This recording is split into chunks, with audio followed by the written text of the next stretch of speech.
kembali bersama saya Siti Istiqomatul Ulfa, mahasiswa semester 1 dari Prodi PGMI Universitas Islam Al-Ihya Kuningan. Pada video kali ini, saya akan menjawab pertanyaan-pertanyaan daripada UAS Konsep Dasar IPS dengan dosen pengampu Pak Aep Saifuddin MPDI. Langsung saja, nomor 1 pertanyaannya yaitu jelaskan perbedaan antara ilmu pengetahuan sosial dan ilmu sosial. Ilmu sosial adalah ilmu yang didasari berdasarkan suatu nilai dalam berkependudukan yang bertempat di suatu negara. Sedangkan ilmu pengetahuan sosial lebih diartikan dengan penelaahan atau kajian tentang masyarakat. Ilmu pengetahuan sosial itu sendiri mempunyai arti ilmu yang mempelajari tentang hubungan sosial di dalam bermasyarakat. Ilmu pengetahuan sosial juga mengajarkan kita dalam berinteraksi yang baik dengan masyarakat sekitar. Misalnya, kita harus menghormati orang yang lebih tua, berbicara dengan bahasa yang baik dan benar, dan bersikap sopan santun. Sedangkan perbedaannya yaitu ilmu sosial hanya diberikan di perguruan tinggi, sedangkan ilmu pengetahuan sosial studinya diberikan dari sekolah dasar sampai ke sekolah tingkat tinggi. Ilmu sosial lebih tertuju pada pembentukan sikap dan kepribadian, sedangkan ilmu pengetahuan sosial diarahkan kepada pembentukan pengetahuan dan keterampilan intelektual. Pertanyaan nomor 2 yaitu jelaskan materi apa saja yang kalian pahami setelah mempelajari mata kuliah konsep dasar IPS.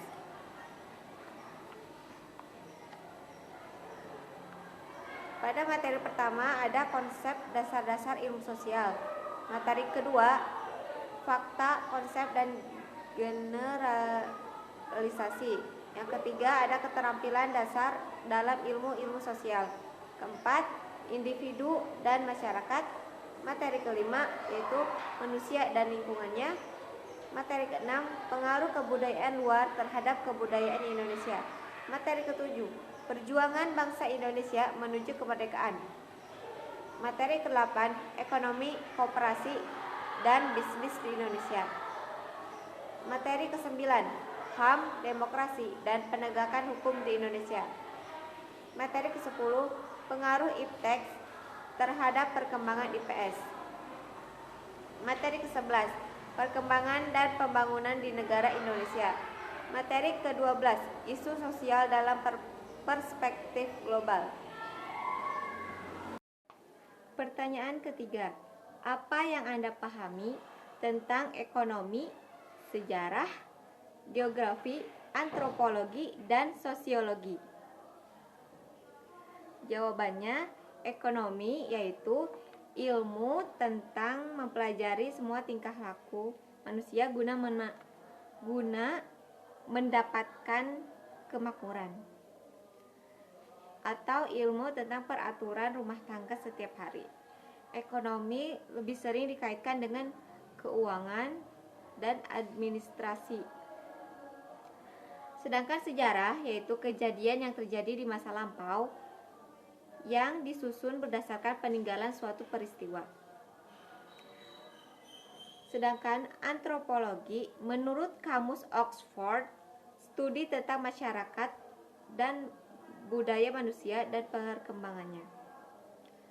Menurut Cambridge, studi tentang ras manusia, budaya dan masyarakatnya, dan perkembangan fisiknya. Jadi, antropologi lebih sering dikaitkan dengan pembagian ras, evolusi manusia, dan hal-hal lainnya tentang manusia. Sedangkan sosiologi yaitu ilmu yang mempelajari hubungan timbal balik antara suatu individu dan kelompok. Sifat dan perkembangan masyarakat, ilmu tentang struktur sosial, proses sosial, dan perubahannya. Geografi yaitu ilmu yang mempelajari tentang hal kebumian, biasanya tentang kewilayahan, struktur tanah, dan hal-hal yang mengenai tentang permukaan bumi. Pertanyaan keempat yaitu materi IPS apa yang Anda sukai? Berikan alasannya. Yang saya sukai salah satunya adalah sosiologi, karena mempelajari hubungan sosial antar manusia menurut saya itu menyenangkan. Hubungan dan komunikasi manusia tidak selamanya sama, selalu saja ada yang berubah. Karena itu dalam sosiologi selalu saja ada hal-hal yang baru yang dapat saya pelajari. Yang kedua mengenai geografi. Geografi atau pelajaran mengenai permukaan bumi atau tentang perbumian. Kalau geografi saya suka mengenai tentang alam, tentang bentuk bumi. Bentuk bumi itu terkadang unik, itu sungainya, gletsernya, dan yang lain-lainnya. Baik, pertanyaan kelima. Bagaimana pendapat Anda tentang penyebaran virus COVID-19? Apakah ada pengaruh terhadap kehidupan sosial sekarang ini?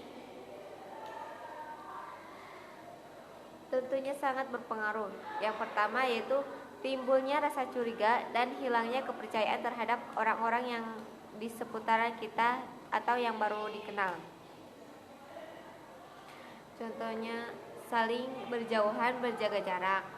Lalu yang kedua, pembatasan sosial berskala besar atau PSBB.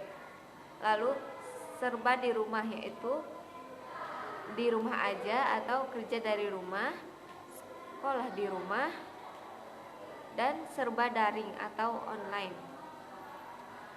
Pembatasan penggunaan rumah ibadah juga dibatasi, lalu melumpuhkan perekonomian negara Indonesia. Banyaknya pekerja yang kehilangan pekerjaannya, seperti pedagang kecil